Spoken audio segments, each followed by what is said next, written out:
السلام علیکم ورحمۃ اللہ وبرکاتہ۔ بسم اللہ والحمد للہ والصلاة والسلام علی رسول اللہ محمد وعلی آلہ وصحبہ ومن والاه، اما بعد، یقول اللہ سبحانہ وتعالی بعد اعوذ باللہ من الشیطان الرجیم وأحل اللہ البیع وحرم الربا۔ مختصر حمد و صلوات کے بعد ہمارے جو دروس ہے، ان دروس میں سے آج کا جو درس ہوگا وہ بے کی تعریف، بے کسے کہتے ہیں، اور اس میں جو مالی اقسام ہے اس پر بات ہوگی انشاءاللہ، اور اگر فرصت ملی تو بیوع میں سے جو پہلا قاعدہ ہے اس پر بات ہوگی انشاءاللہ۔ تو بیع لغت میں اس کا معنی الاخذ والعطاء، لینا اور دینا دونوں کو بیع کہا جاتا ہے، اور اسی لیے اس کلمے کو، اس لفظ کو عربی میں ازداد میں سے کہا جاتا ہے، یعنی یہ لینا دینا دونوں پر استعمال ہوتا ہے، تو اس کو ازداد کہتے ہیں۔ بعت الثوب تو بمعنی اعطیت الثوب، اور بعت الثوب بمعنی اخذت الثوب، اشتریت الثوب، تو یہ دونوں کے لیے استعمال ہوتا ہے۔ اور بے کس چیز سے جو ہے، یہ لفظ کہاں سے اس کو نکالا گیا ہے، کس وجہ سے بے کو بے کہا گیا ہے، اس حوالے سے یہاں پر اہل علم نے دو توجیحات بیان کی ہیں۔ ایک توجیہ یہ ہے کہ ہر ایک بائع اور مشتری جو ہے، خریدنے والا اور فروخت کرنے والا، یہ دونوں اپنے ہاتھ کو ایک دوسرے کو بڑھاتا ہے، ایک دوسرے کی طرف،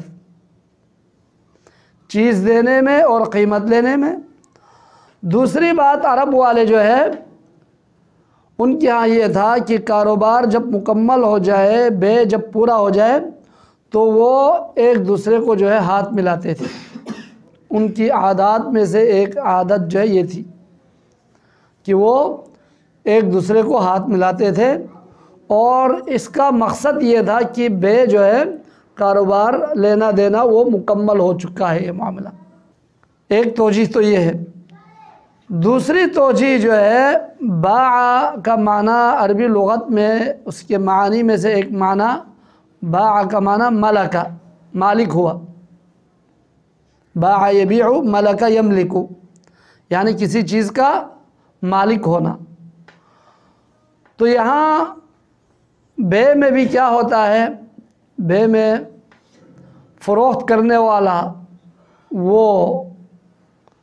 قیمت کا مالک بن جاتا ہے، اور خریدنے والا اس مال کا مالک بن جاتا ہے۔ دوسری توجیہ یہ ہے، اور یہ دونوں توجیہ اس پر لاگو ہو سکتی ہے، اس بے پر۔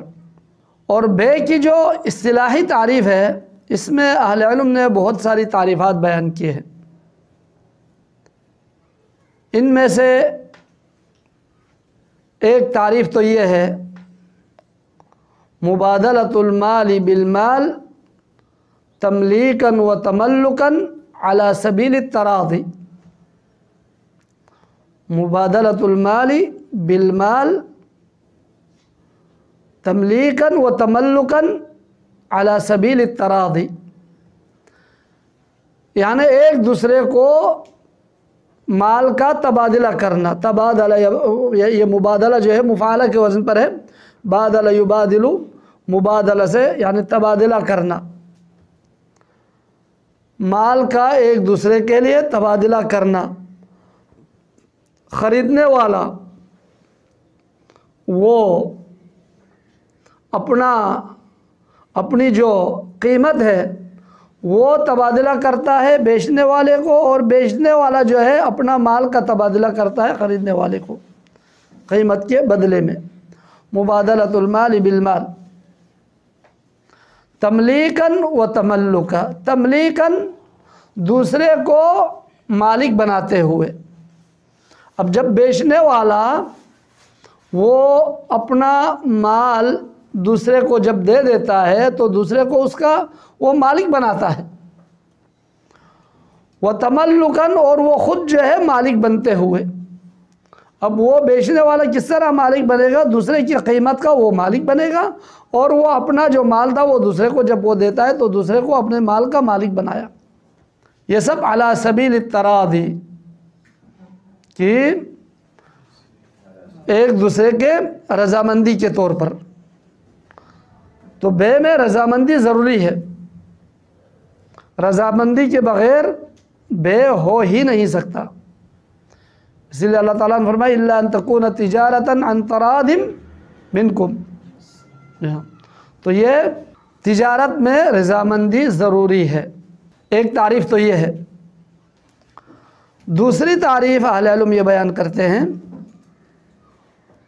مبادلۃ مال ولو فی الذمۃ او منفعۃ مباحہ بمثل احدہما علی التأبید غیر ربا ولا قرض، یعنی مال کا تبادلہ کرنا، ایک دوسرے کو جو ہے مال کا تبادلہ کرنا، ایک دوسرے کو دے دینا۔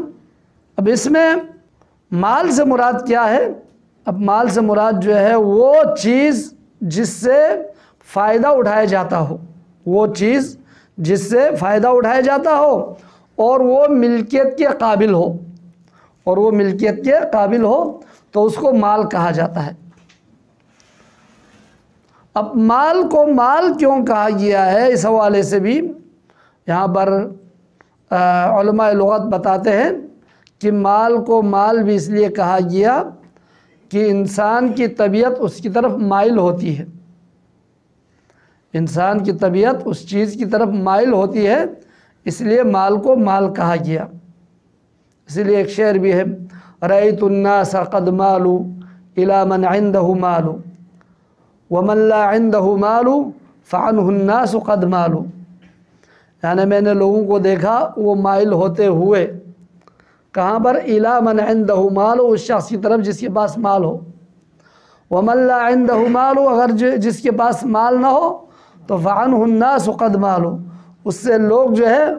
اس کی طرف مائل ہونے کے بجائے اس سے لوگ مائل ہو جاتے ہیں، اس کو چھوڑ کر دوسری طرف یعنی مائل ہو جاتے ہیں۔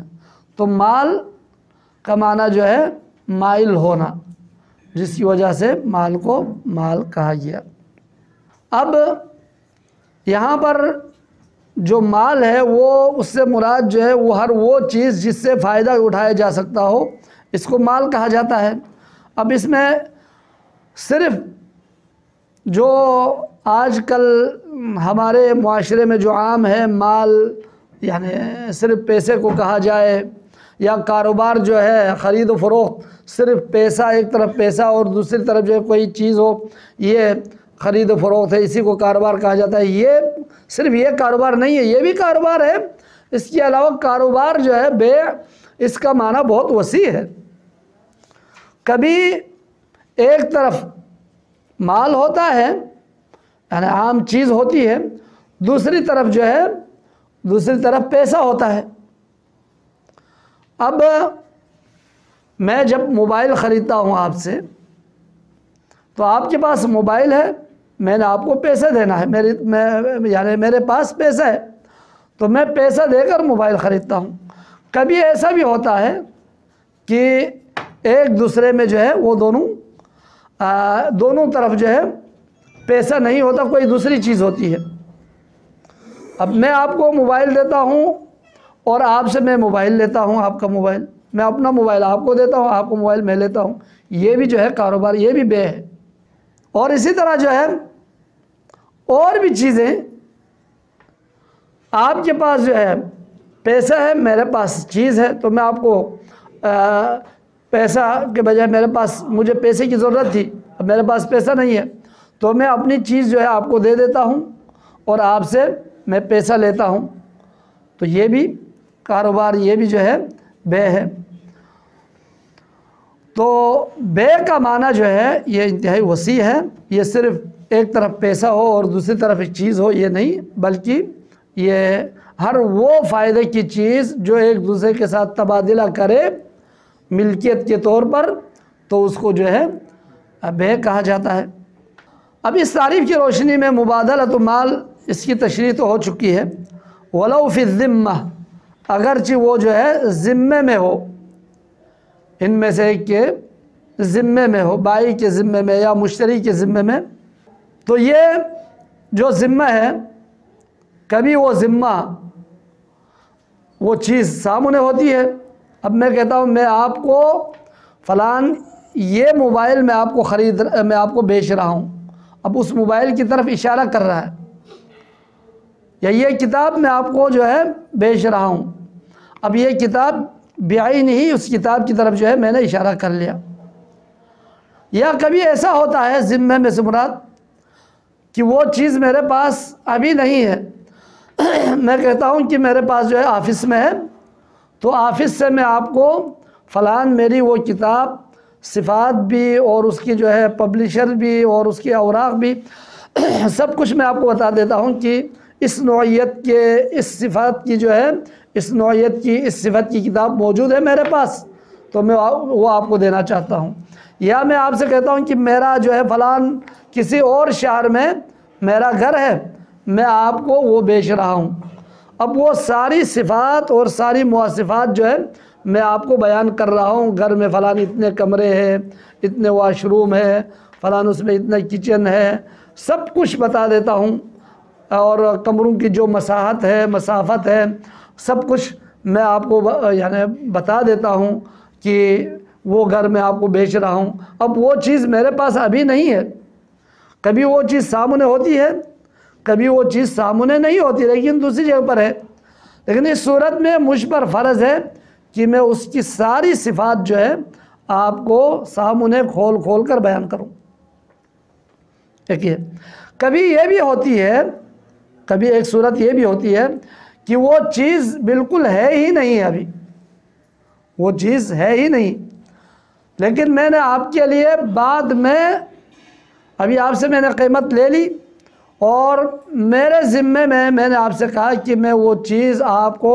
فلان اس تاریخ تک آپ کو وہ چیز پہنچا دوں گا، بنا کر دے دوں گا، یا وہ چیز جو ہے وہ ابھی تیار نہیں ہے، جب تیار ہو جائے گی تو میں فوراً آپ کو پہنچا دوں گا وہ چیز۔ اب اس میں بھی ساری صفات جو ہے بیان کرنا ہوتا ہے، اور ساتھ ساتھ جو ہے تاریخ کے حوالے سے وقت کے حوالے سے وقت کو بھی بتانا ضروری ہے اس میں۔ تو وہ جب بتا دیا جاتا ہے تو وہ بے بھی اس کو بھی بے کہا جاتا ہے، اور یہ جو ہے اس کو عموماً فقہا کی اصطلاح میں بیع السلم کہا جاتا ہے یا بیع السلف کہا جاتا ہے۔ تو یہ اس کے جب وہ اپنے ذمے میں لے لیتا ہے تو ذمے میں جب وہ لے لیتا ہے تو یا وہ چیز سامنے ہوتی ہے وہ چیز، یا وہ چیز اس کے سامنے نہیں ہے لیکن وہ چیز موجود ہے، وہ چیز موجود ہے لیکن اس کے سامنے نہیں ہے، تو اس کی ساری صفات جو ہے بیان کرنا ہوتی ہے۔ یا وہ چیز سرے سے موجود نہیں ہے لیکن بعد میں تیار کر کے اس کو خریدنے والے تک پہنچا دینا ہے، تو اس میں ٹائم وغیرہ اور ساری صفات وغیرہ وہ سب بیان کرنا ہوگا۔ اچھا یہ ہوا جو اس کے ذمے میں بیچنے والا وہ اپنے ذمے میں لے لیتا ہے اس چیز کو۔ یا کبھی یہ بھی ہو سکتا ہے او منفعت مباحہ، یا اس کا فائدہ جو ہے فائدہ میں بے ہوتا ہے، فائدہ میں کاروبار ہوتا ہے، خرید و فروخت ہوتا ہے۔ وہ کیسے؟ وہ اس طرح مثلا وہ چیز اس چیز کے آپ مالک نہیں بنتے لیکن اس چیز سے جو آپ نے فائدہ حاصل کرنا ہے اس سے آپ استفادہ کر سکتے ہیں، تو اس استفادے کو آپ خریدتے ہیں۔ مثلا فرض کیجئے آپ جامع آ رہے ہیں یا آپ کسی مسجد میں جا رہے ہیں نماز پڑھنے کے لیے، آپ کا گھر مسجد کے ایک گھر چھوڑ کر پھر اس کے بعد آپ کا گھر ہے پیچھے کی طرف، اور آپ اور مسجد کے درمیان جس کا گھر ہے وہ بہت ہی لمبا ہے، اس گھر کی مسافت جو ہے وہ بہت لمبی ہے، تو آپ جب مسجد جاتے ہیں تو وہاں سے گھوم کے آپ مسجد جاتے ہیں تو ٹائم زیادہ لگتا ہے، تو آپ اس گھر والے سے بات کرتے ہیں، بھائی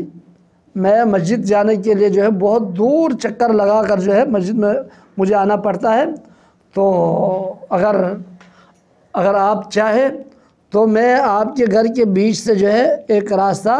خریدنا چاہتا ہوں آپ سے، یعنی جانے کا، مسجد جانے اور آنے کا جو ہے مجھے یہ میں آپ کو پیسہ دے دیتا ہوں، اس کے عوض میں آپ مجھے اسی جگہ سے جانے اور آنے دے دیجئے۔ اب وہ آپ کو مسجد میں جانے آنے کا جو راستہ ہے، راستہ آنا جانے کا، وہ آپ کو جو ہے وہ بیچتا ہے، وہ آپ سے پیسے لے لیتا ہے، مثلا 10,000 20,000 آپ سے لیا، اس کے بعد کہا کہ ٹھیک ہے آپ مسجد جانے کے لیے جو ہے آگے دور چکر لگانے کے باوجود جو ہے اس کے لیے آپ کا ٹائم زیادہ لگتا ہے، تو اس کے بجائے آپ میرے اس گھر کے بیچ سے آپ مسجد جا سکتے ہیں، آ سکتے ہیں، تو آپ نے حق مرور آپ نے خرید لیا، وہاں سے گزرنے کا جو راستہ ہے وہ خریدا ہے، لیکن عین چیز کے آپ مالک نہیں ہیں، عین چیز کے آپ مالک نہیں ہیں، اور یہ خریدا ہے آپ نے مکمل طور پر، ابدی طور پر، ہمیشہ کے لیے، یہ چیز آپ نے ہمیشہ کے لیے خریدا ہے، یہاں سے گزرنے کے لیے، یہاں سے واپس آنے کے لیے بس، لیکن اس چیز کو آپ نے خریدنے کے بعد آپ یہ کہیں کہ میں ادھر پودا لگاؤں گا، درخت لگاؤں گا، آپ ادھر جو ہے میں، کیونکہ میں نے خریدا ہے، نہیں، آپ نے جس مقصد کے لیے آپ نے خریدا ہے وہ مسجد میں جانے آنے کے لیے اس سے لیا ہے، تو اسی پر جو ہے محدود ہوگا یہ۔ اب یہ یہاں پر اس بے، اور اب یہ منفعت کا بے ہے، منفعت کا یعنی اس سے جو استفادہ حاصل کرنا ہے، اس استفادے کو آپ نے خریدا ہے اس سے صرف، تو اس صورت میں اب اس میں اور اجارہ میں کیا فرق ہے، اس میں اور اجارہ میں کیا فرق ہے مثلا، تو اس میں اور اجارہ میں مین فرق یہ ہے کہ یہ جگہ آپ نے ہمیشہ کے لیے خریدا ہے، اور اجارہ میں یہ ہوتا ہے وہ وقتی ہوتا ہے، اجارہ وقتی ہوتا ہے، اس سال کے لیے، اگلے سال کے لیے مسلسل آپ جو ہے اس سے یعنی اگریمنٹ لے لیتے ہیں، اس سے وہ کر لیتا ہے، آپس میں اتفاق کر لیتا ہے 2 سال کے لیے، 3 سال کے لیے، بہرحال اس میں ایک حد ہوتی ہے، ایک وقت ہوتا ہے، لیکن اس بے میں، منفعت کے بے میں یہ وقت نہیں ہے، ابدی طور پر آپ نے خریدا ہوا ہے۔ اور اس کے بعد جو کہا بمثل احدہما، یعنی اس کے علی التعبید، بمثل احدہما یعنی ان دونوں کے، یعنی بے جو ہے یا مال کے ساتھ تبادلہ ہوگا، یا مال کا منفعت کے ساتھ تبادلہ ہوگا، یا مال کا مال کے ساتھ تبادلہ ہوگا، بمثل احدہما، برابر، اس کے برابری کے حساب سے، ان دونوں میں سے برابر، میں نے آپ کو پیسہ دے دیا، آپ نے مجھے چیز دے دی، اسی کے برابر کے حساب سے، اسی کے مساوی حساب سے، اور یہ چیز جو ہے علی التعبید، یہ ہمیشگی کے لیے، یہ ابدی کے لیے ہو، یہ وقتی کے لیے نہ ہو، تو معلوم ہوا کہ جو کاروبار وقتی طور پر ہوتا ہے اس کو بے نہیں کہا جاتا۔ بے میں جس طرح پہلی تعریف میں بھی خود مالک بن جانا اور دوسرے کو جو ہے ملکیت دے دینا مکمل طور پر، اور اس میں بھی جو ہے وہ علی التعبید، وہ ہمیشہ کے لیے ہو، اور وہ وقتی طور پر یا کچھ دنوں کے لیے، کچھ مہینوں کے لیے، کچھ سالوں کے لیے نہ ہو، بلکہ مکمل طور پر جو ہے دوسرے کو ملکیت دے دینا، اور دوسرے کی چیز کا خود مکمل طور پر، ابدی طور پر، ہمیشہ کے لیے مالک بننا، یہ بے ہے۔ اور یہ قرض بھی نہ ہو، غیر ربا بھی نہ ہو، اور قرض بھی نہ ہو، ربا میں اگر اس چیز کو غیر ربا اگر اس چیز کو ہم یہاں پر قید نہ لگائیں تو باقی جو بھی صفات ہے، جو بھی احکام ہے، وہ یعنی جو بھی تعریف ہے وہ یعنی اس پر لاگو تو ہوگا، لیکن ربا بھی اس میں شامل ہو سکتا ہے۔ ربا کے معاملات ربویہ میں بھی وہ تعریف اس پر بھی لاگو ہو سکتی ہے وہ تعریف، لیکن جب ہم نے غیر ربا کہا یعنی ربا نہ ہو تو اس سے سود کو نکال دیا گیا۔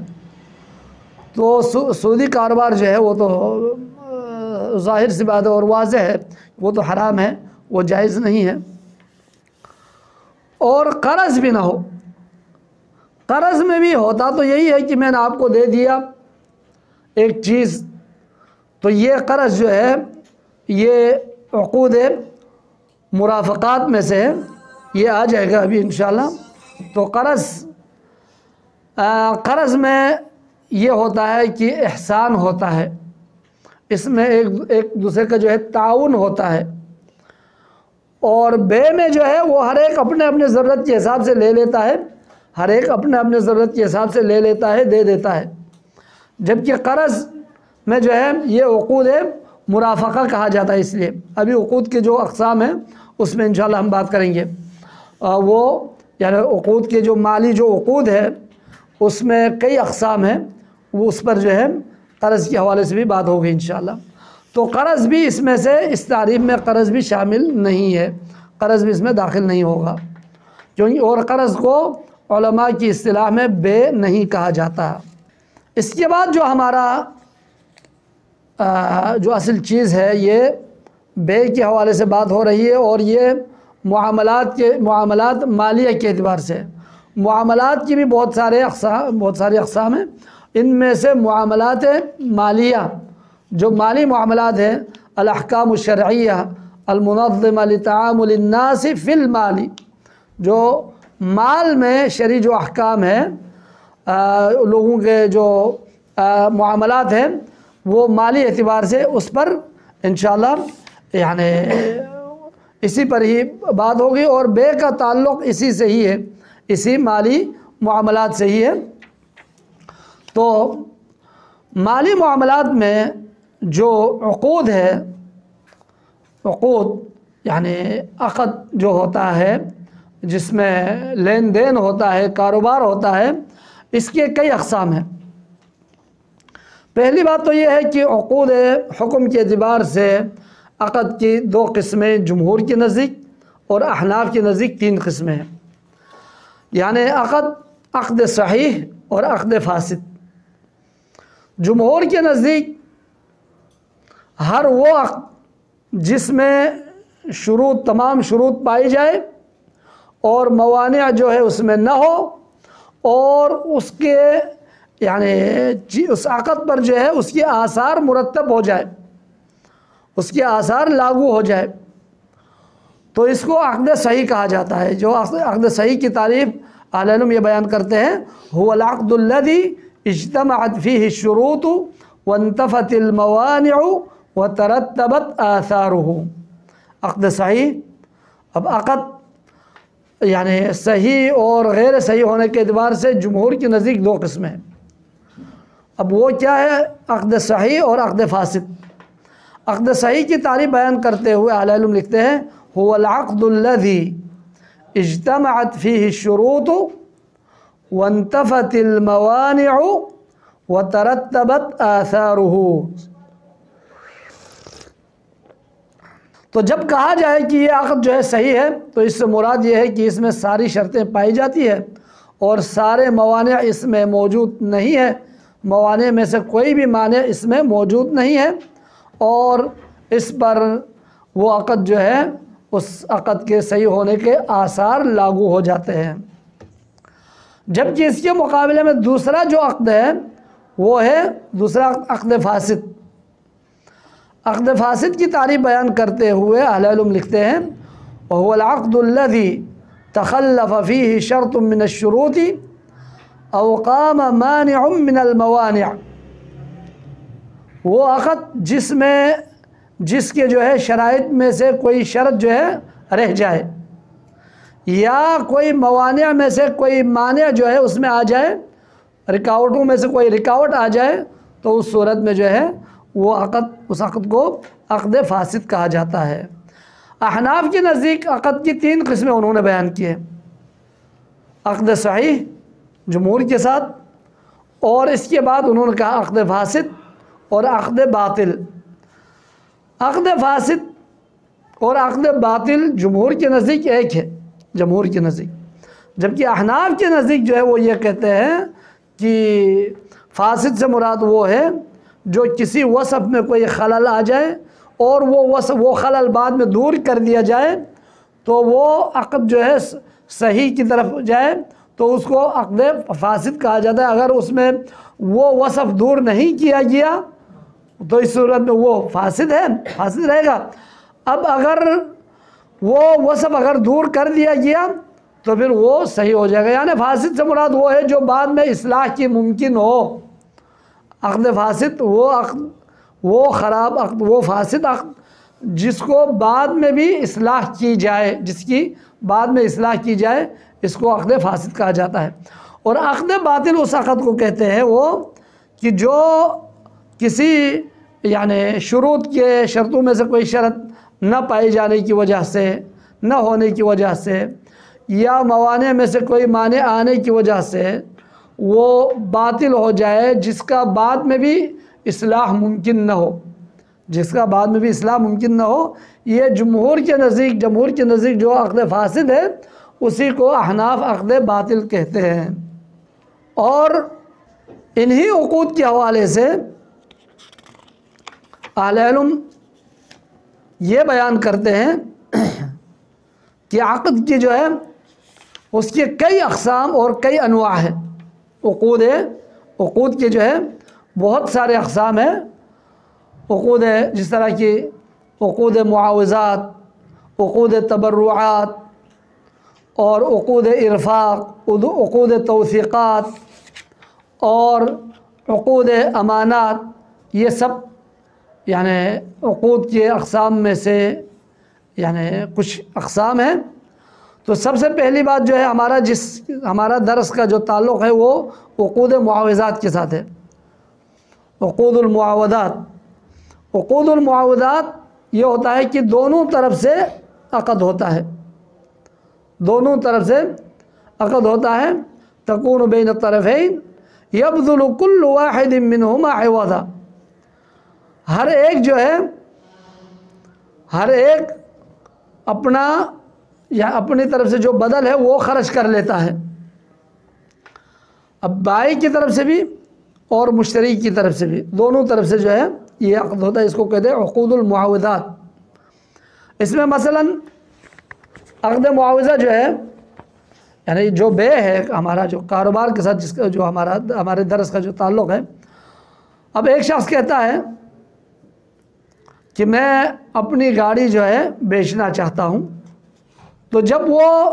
اپنی گاڑی بیچنا چاہتا ہے تو وہ اپنی گاڑی خرچ کرتا ہے، اور اس کے مقابلے میں خریدنے والا کیا کرتا ہے، وہ اس کی قیمت دے دیتا ہے، تو وہ اس کی قیمت جو ہے وہ خرچ کرتا ہے، تو ہر ایک دوسرے کو خرچ کرتا ہے، تو اس لیے اس کو عقد المعاوضات کہا جاتا ہے۔ یعنی دونوں ایک دوسرے کو خرچ کرتا ہے، عوضاً دے دیتا ہے، یہ گاڑی دے دیتا ہے، وہ عوضاً قیمت دے دیتا ہے، یا وہ قیمت دے دیتا ہے اور یہ عوضاً اپنی گاڑی دے دیتا ہے، اپنا مال دے دیتا ہے۔ یہ ہے عقود معاوضات۔ اور دوسرا عقد جو ہے جو دوسری قسم ہے عقود کے، ہے عقود تبرعات۔ عقود تبرعات سے مراد جو ہے جیسا کہ ہبہ ہے، ہدیہ ہے، گفٹ وغیرہ ہے، یہ عقود تبرعات میں سے، یہ عقود معاوضات میں سے نہیں بلکہ یہ عقود تبرعات میں سے۔ اب ایک شخص جو ہے اپنی طرف سے دے دیتا ہے کوئی چیز کسی کو، گفٹ دے دیتا ہے، تحفہ دے دیتا ہے، ہدیہ کرتا ہے، تو یہ اس کو عقد تبرع کہا جاتا ہے،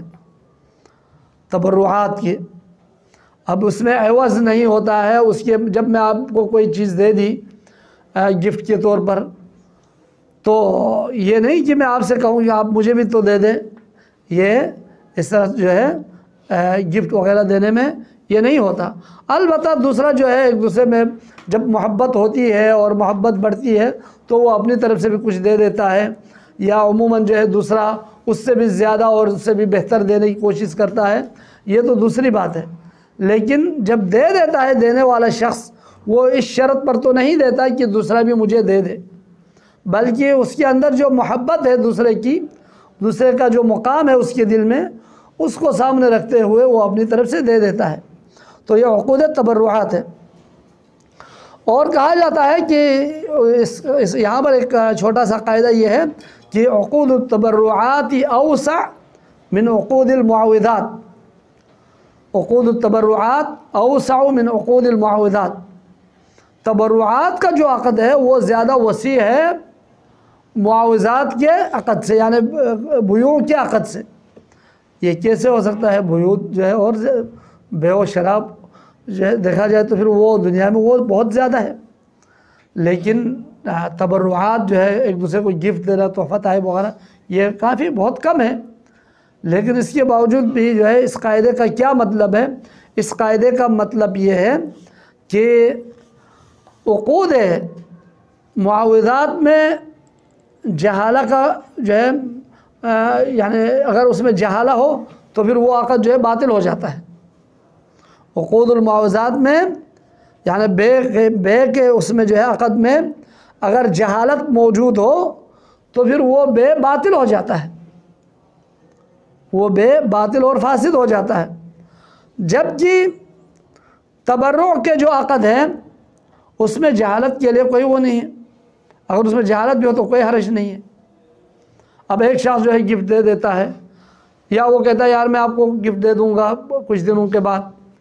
وہ اپنی طرف سے دینا چاہتا ہے۔ اب وہ کچھ دنوں کے بعد کہتا ہے، دن کب ہے کس دن ہے وہ بھی پتہ نہیں، کس نوعیت کا وہ گفٹ دے رہا ہے وہ بھی پتہ نہیں، جہالت ہے، تو اس میں کوئی حرج نہیں ہے۔ تو تبرعات والا جو عقد ہے وہ حکم کے اعتبار سے، نافذ ہونے کے اعتبار سے معاوضات کے عقد سے زیادہ وسیع ہے، یہ مراد ہے، نافذ ہونے کے اعتبار سے، جائز ہونے کے اعتبار سے۔ اور اسی طرح جو ہے عقود کی اقسام میں سے ایک ہے عقود الارفاق۔ ارفاق کا مقصد جو ہے ارفق یرفق و ارفاق، نرمی کرنا، احسان کرنا، دوسرے کے ساتھ احسان کرنا، یہ معنی ہے۔ اب اس سے مراد جو ہے اہل علم بیان کرتے ہیں فقہا، اس سے مراد جو ہے قرض ہے۔ جب کسی کو جو ہے پیسے کی ضرورت پڑتی ہے، وہ آپ کے پاس آتا ہے قرض لینے کے لیے، تو آپ اس کو قرضہ دے دیتا ہے تو آپ اس کے ساتھ احسان کر رہا ہے، اس کو جو ہے اس کی ضرورت پر آپ نے کچھ دے دیا اس کو، تو گویا کہ آپ اس کے ساتھ احسان کر رہا ہے، بھلائی کر رہا ہے، آپ اس کے ساتھ جو ہے نرمی برت رہے ہیں۔ اور عقود کی اقسام میں سے ایک قسم توثیقات ہے، عقود التوثیقات۔ تو عقود التوثیقات یعنی مثلا رہن کے جو عقود ہے، رہن کے عقود، گروی رکھنا۔ اب اس گروی رکھنا جو ہے، وہ گروی رکھنا اس کا کاروبار کے ساتھ ڈائریکٹ کوئی تعلق نہیں ہے، وہ کسی اور چیز کو توثیق کے لیے، اعتماد کے لیے وہ اپنے پاس لے کے رکھتا ہے۔ آپ نے کسی سے کوئی چیز خریدی، اب آپ نے اس کو قیمت ادا کرنی تھی، آپ کے پاس پیسہ نہیں تھا، تو آپ نے اس کو کہا یار میرا موبائل آپ کے پاس رکھے، ابھی میں جب پیسہ اس کی قیمت ادا کروں گا تو پھر آپ مجھے میرا موبائل دے دینا۔ تو یہ جو موبائل آپ اس کو دے رہے ہیں بطور گروی یا بطور جو ہے رہن، تو یہ اس کو کہتے ہیں عقود توثیقات، توثیق کے طور پر، اعتماد کے طور پر جو ہے وہ کر لیتا ہے۔ اور اسی طرح جو ہے عقود کی اقسام میں سے ایک عقد جو ہے عقود امانات ہے، عقد امانات، جس طرح کی بطور امانت آپ کسی کے پاس چیز رکھ لیتے ہیں، جب آپ جو ہے کہیں جا رہے ہیں کسی جگہ پر، تو آپ کے گھر پہ میں جو ہے کوئی قیمتی چیز تھی، آپ کو خطرہ ہوا کہ اگر میں یہاں سے نکل جاؤں تو پھر وہ چیز جو ہے ضائع ہو جائے گی، تو آپ نے اس قیمتی چیز کو، گولڈ ہے یا کچھ اور چیز ہے، آپ نے اس کو کسی کے پاس رکھ کر آپ سفر پہ نکلے، تو یہ عقود امانات ہے۔ اب ان سب کے جو ہے الگ الگ احکام ہے، لیکن ان سب کا تعلق عقود مالیہ سے ہے، سب کا تعلق جو ہے عقود مالیہ سے ہے۔ اس کے بعد جو قاعدہ ہے ہمارے جو مالی معاملات میں سب سے بڑا اور سب سے پہلا اور سب سے اہم جو قاعدہ ہے وہ یہ ہے الاصل فی البیوع الاباحہ، الاصل فی البیوع الاباحہ، یہ پہلا قاعدہ ہے، یہ پہلا اصل ہے۔ اصل میں بیوع میں، خرید و فروخت میں جو ہے سب چیز جو ہے سب کچھ حلال ہے، سب کچھ حلال ہے۔ اسی لیے آپ لوگوں کو جب آپ فقہ کی کتابیں آپ پڑھتے ہیں، خصوصاً مطولات جو ہے کتب فقہیہ میں جو مطولات ہے، المغنی ہے، المجموع ہے، المبسوط ہے، المحلہ ہے، مدونہ کبریٰ ہے، تو جب یہ فقہی کتابیں آپ پڑھ لیتے ہیں تو ہمیشہ کتاب البیوع میں ابواب البیوع المنہی عنہا آتے ہیں عموماً، وہ بیوع جن سے منع کیے گئے، وہ بیوع جن سے منع کیے گئے، وہ بیوع جو جائز ہے وہ کبھی بھی آپ کو نہیں ملے گا۔ کیونکہ اصل میں بیوع جو ہے وہ حلال ہی ہے، اصل میں بیوع حلال ہے۔ اب جب اصل میں بیوع حلال ہے، جائز ہے، تو پھر جو ناجائز جو بیوع ہے، وہ بیوع جن سے منع کیے گئے ہیں وہ محدود ہے، وہ تھوڑے ہیں۔ تو جب ان تھوڑے بیوع کو جب ذکر کیے جاتے ہیں، محدود بیوع کو، تو ان محدود بیوع کے علاوہ باقی جتنے بھی بیوع ہے وہ سب جائز ہے، وہ سب جو ہے مباح ہے، مشروع ہے۔ تو اس وجہ سے بیوع کا جو اصل ہے وہ کیا ہے؟ وہ جائز ہے، مباح ہے، مشروع ہے۔ الاصل فی البیوع الاباحہ۔ تو جب بھی کسی بھی کاروبار میں بھی آپ نے کہا کہ فلاں یہ بے جائز ہے، تو سننے والے کو یہ مطالبہ کرنا، سننے والے کا اس طرح کا مطالبہ کرنا، آپ کہتے ہیں کہ یہ بے جائز ہے، اس کی دلیل کیا ہے؟ یہ دلیل نہیں مانگی جاتی یہاں پر۔ کیوں نہیں مانگی جاتی؟ کیونکہ اصل میں بیوع حلال ہے۔ جب کوئی کہے فلاں یہ بے حرام ہے تو وہاں پر دلیل مانگی جاتی ہے، کیونکہ وہ خلاف اصل ہے۔ جب خلاف اصل ہے تو وہاں پر دلیل مانگی جاتی ہے۔ اصل میں بیوع حلال ہے، جیسا کہ جائز ہے اور مباح ہے، جیسا کہ اللہ تعالیٰ نے فرمایا وَأَحَلَّ اللَّهُ الْبَيْعَ، اللہ تعالیٰ نے حلال قرار دیا بے کو۔ البیع، یہاں پر ال داخل ہوا ہے بے پر۔ بے اگرچہ اس میں مفرد ہے، لیکن اس میں مفرد پر جب ال داخل ہوتا ہے تو پھر یہ عموم پر دلالت کرتا ہے، یعنی سارے بیوع حلال ہے۔ اب کون سے بیوع حرام ہے؟ جس میں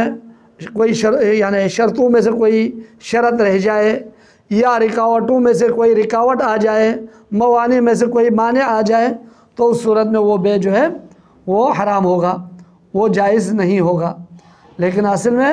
بیوع حلال ہے۔ اور وَأَحَلَّ اللَّهُ الْبَيْعَ، البیع یہاں پر یعنی اس سے مراد جو ہے بے کے تمام اقسام جو اللہ تعالیٰ نے حلال قرار دیا، یہ عموم پر دلالت کرتا ہے۔ جس طرح کی یعنی انسان پر داخل ہوا سورہ عصر میں ان الانسان لفی خسر، یقیناً سارے کے سارے انسان خسارے میں۔ الانسان یہاں پر بھی ال داخل ہوا انسان پر، اس مفرد پر، تو اس سے مراد عموم ہی ہے۔ پھر وہاں سے خاص کیے گئے یعنی کر دیے گئے الا الذین آمنوا وعملوا الصالحات وتواصوا بالحق وتواصوا بالصبر۔ بہرحال تو اصل میں بیوع سے یعنی بیوع جتنے بھی بیوع ہے، بیوع کے اقسام ہیں، وہ سب حلال ہے، جائز ہے، مشروع ہے، مباح ہے۔ جی